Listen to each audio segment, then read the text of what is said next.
Yeah, let's see how it goes. And we're gonna have a show here on the Coos. I think it's monthly. Yeah, monthly every second Tuesday of the month. That's gonna be starting next month on the 5th or something.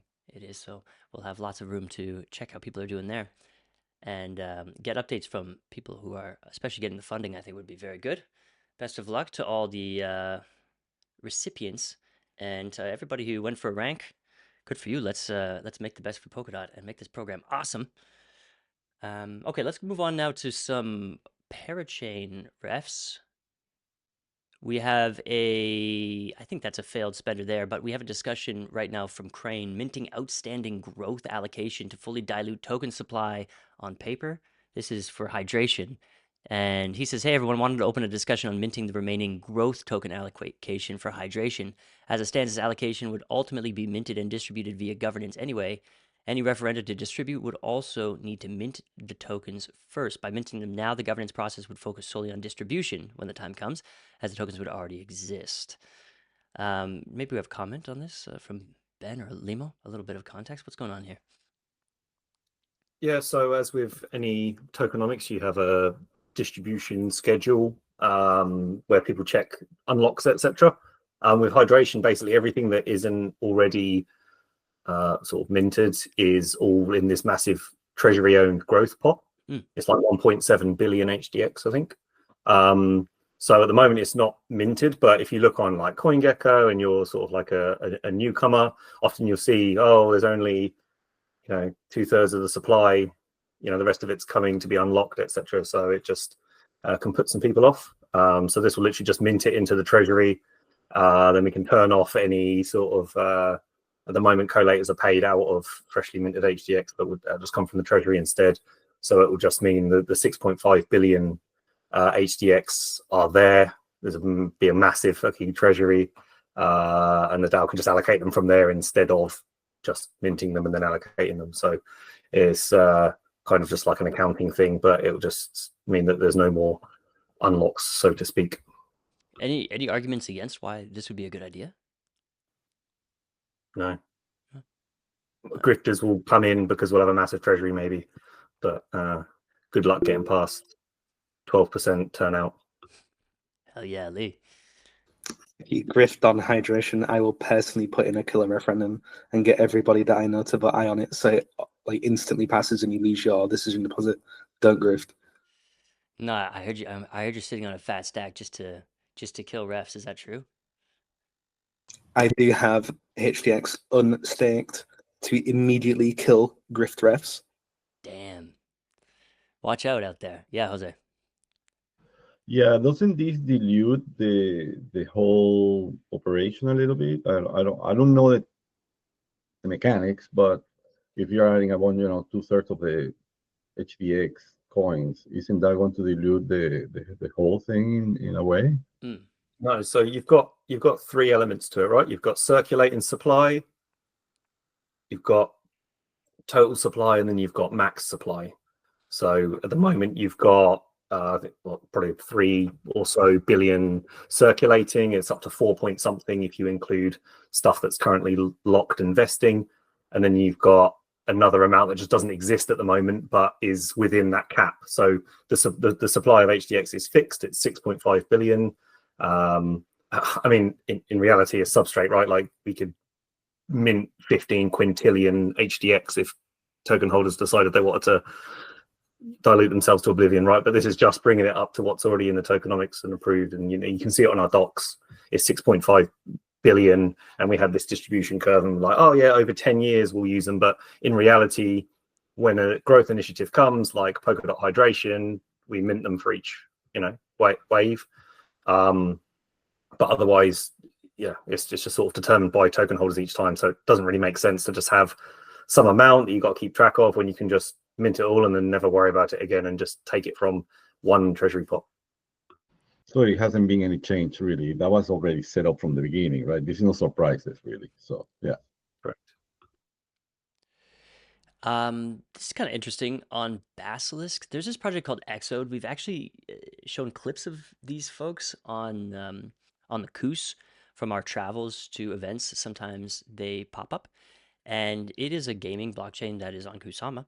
I believe they're, well, maybe I'm wrong about that. I think they were, what do you call it? Polkadot Blockchain Academy grads. But anyway, Xcode Blockchain is looking to, what are they looking to do here?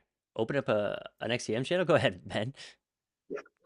Yeah, I know. It's I need to feed them back on that. It takes a while. Basically, the Basilisk DOS haven't been updated to reflect the sort of onboarding process, but it's not super fun and permissionless as easy as Hydration is, with like the permissionless asset registry and stuff. Yeah, I see. But then the Hydration docs, which obviously tell you to do a introduction and stuff. But yeah, they want to open up XCM channels and register the token of XO something on Basilisk, and they want to launch trading. They originally wanted to do it with USDT, but obviously at the moment the one on Kusama is Shreked because they stopped supporting it. Yeah.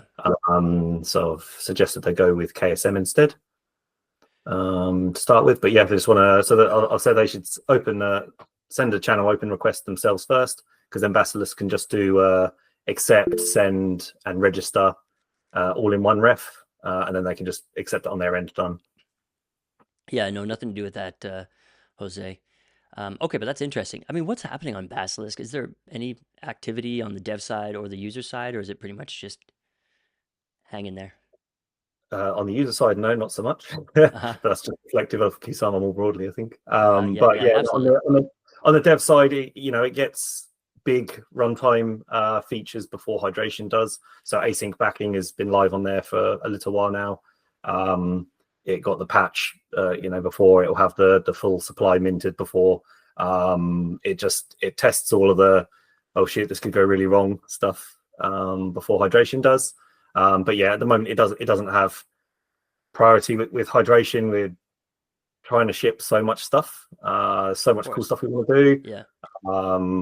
Gigadot coming soon. Like we've got to focus on those things. And what the hell is Gigadot? Oh mate, I can't.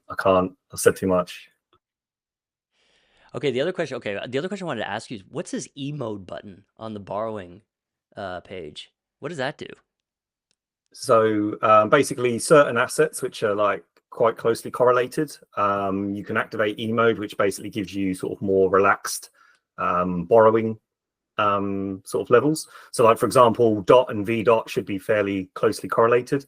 So rather than having a max loan to value when you're lending VDOT of, say, I don't know what we've got at the minute, 65-70% or something, you can stretch it to 80% instead.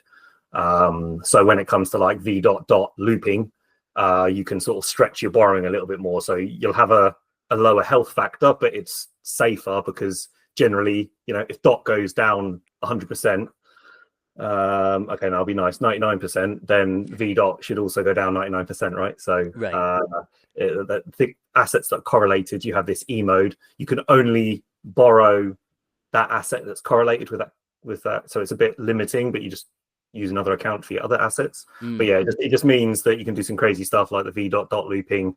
When we have SUSDE, you can do some crazy stuff there. Just sort of like keep looping your yield and just hope that you don't get shreked on something else. Okay. I took some time, what was it, the end of last week, to figure out, because I'm lending wrapped Bitcoin. This is what I have on the lending side, and borrowing stables. But it took me some time to figure out exactly what price Bitcoin would have to go to begin the liquidations. And I think it was like 71,000 or something like that. Because this was after you guys changed the... Yeah. I had to do the same. Like, I think 3 of the parameter changes, like, fucked the strategy that I was running at the time. Okay. So it's like, bro, Kubo's trying to liquidate me. Yeah. So I think it's not super obvious in the UI, but the initial UI is basically just RFA. Yeah. It was already sort of ready with obviously the smart contracts that we deployed. So we're adding a few bits. So you see, like when you're in E mode for VDOT, we've added like the VDOT staking ratio on there. So you can see, like, even if the APR is saying it's pretty naff, you've obviously got your underlying staking yield in there. Yeah, right. So we'll add little bits as we sort of add more features and make it more our own rather than the vanilla. Yeah, at first I was like, why doesn't the UI tell me like at what rate I start getting liquidated? But then I was like, once you have more than one asset in there, it becomes really theoretical, right? Because Bitcoin could go down, but DOT could, go down even more, and this kind of changes the prices, doesn't it? Yeah, pretty much. Like when you see the .BTC ratio absolutely plummeting, you see I like see. if it's like dot that you've got some dot borrowed or something, then actually your health factor might still go up even though it's going down. But obviously today at the moment, all of our health factors are all just nuking. One account with a lot of collateral got down to 1.01 health factor earlier on today. I was watching them very keenly because it's like $200,000 worth of collateral that was at risk. My God. Yeah, they're looped to the absolute tits on with Ouch. dot. Yeah, there's like lend dot, borrow stables, buy dot, lend that dot, borrow stables, buy dot, like in this super tight loop. So yeah, they got down to 1.01 at the bottom of that candle. 1.01. Yeah. They top up? No, they just got rescued by I think the Americans woke up and bid, or Sailor did or something. So just got saved. We have to remember, during these bull markets, Bitcoin has what, 30%, sometimes 40% pullbacks, right? And you can't be lending with anything softer than that, with that possible outcome. That's pretty scary. And when you do get liquidated, you don't get entirely liquidated. You just get liquidated in chunks, enough to meet the collateral, right? Yeah, at the The moment ratio? it's just bog standard setup, so it's like 50% you can get liquidated for half of your position, and that will bring you back into your Ooh, so you hit that mark and 50% of your collateral is gone. yeah. Ooh. Oh, it's up to 50%, right? Oh, But okay. at the moment it's not the automated on-chain liquidations that the treasury will do. Yeah. So any bot is calling it, and obviously if you're a bot, then you're gonna go for the kill and take as much as you can, right? Because your liquidation fee is 7% or whatever it is, so you get a nice piece of it. So unless you're a good Samaritan, you're gonna liquidate 50%. So right? the protocol allows bots to liquidate up to 50% to wow. Yeah, anyone can call. So you've got, and when we first launched it, it was just the off-chain standard stuff that you get on any network, Sure. which is bots call this extrinsic. Then we added on-chain liquidations, which basically means you can call an extrinsic that will use omnipool liquidity to liquidate it. So it just does it all in one. It just sells it into the omnipool or whatever, buys back the right collateral, etc. But yeah, external actors can still sort of call that. But obviously when the final stage or the next stage will be that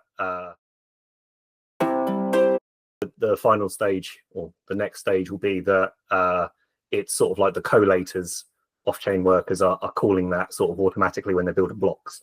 So then generally you'd expect them to be executed first because they're literally building the blocks. So My, oh my. Alrighty. Good luck to everybody out there. Best way to increase collateral would be, I guess, to add stable coins on the lens side. who has stable coins though? What's that?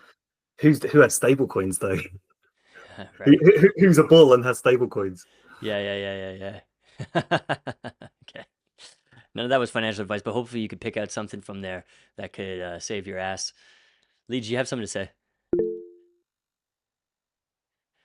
No, it's just me Oh and Ben. yeah, Lee takes his piff right to the lens side. That's great. All right. Beep boop boo.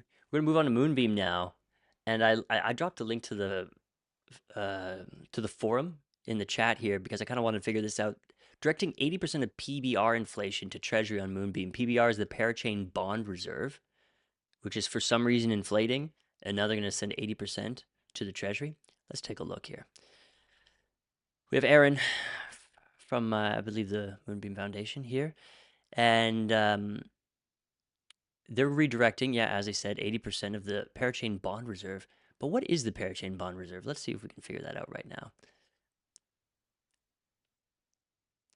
So right now, the Moonbeam inflation model targets 5% annual inflation and breaks it down as to 1% to collators, 2.5% to users that stake and delegate Glimmer to the collators, okay, to users who stake, and 1.5% to the parachain bond reserve, or 30% of inflation.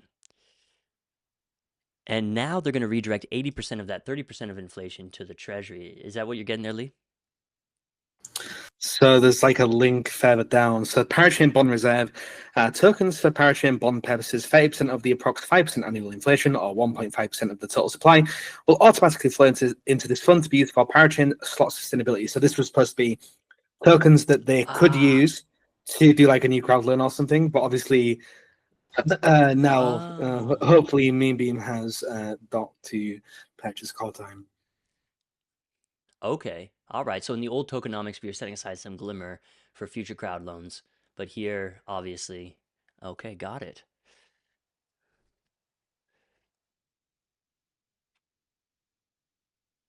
Anything else on that? I mean, that's just what that bit's for, right? Mm-hmm. We also have a Moonbeam runtime upgrade. This is version 3400, RT 3400, runtime 3400. There you go. We can check if there's anything interesting going on there. Has anyone, maybe Benjamin, have you looked at when leases are running out, brother, for Parachains, and when they need to buy cars? Is there any running out soon? I hope not. Maybe it's something we need to look into at some point. We used to look at Parachain. Parachains.info? Oh, maybe that was it, yeah. All right, you guys check that out. I'm going to move on to Bifrost here. Sub-square maintenance proposal for 2024, 57,600 BNC worth 14,400, or at least it was when this proposal was put forth. That's for a whole year of sub-square maintenance for Bifrost. We also have an update from Polkadotters on their VBL proposal. This is to add them into the VBL list, for VDOT. All right. Looks pretty good. I think they're already on the one right now. I thought they were. Maybe they're trying to get in. On Acala, we have a bunch of action. Acala has just awoken, and now they're going nuts here. Enabling Acala A-Seed collateral redemption function. Again, we were talking last week. A-Seed is going to hit the market, and I guess this is some of the DeFi magic they're gonna put here. Also enabling all A-Seed to be in circulation. Yeah, that's what we were talking about last week. This is also passing. And this is a proposal for the Acala meme and Dapp contest marketing budget. How much are they going to put up here? Metadata. New. Let's see if we can find it in here. 200,000 ACA. A marketing budget of 200,000 ACA for this meme and Dapp competition. Also a proposal for Acala Connect 2025. Possibly this is an event. Let's check the forum.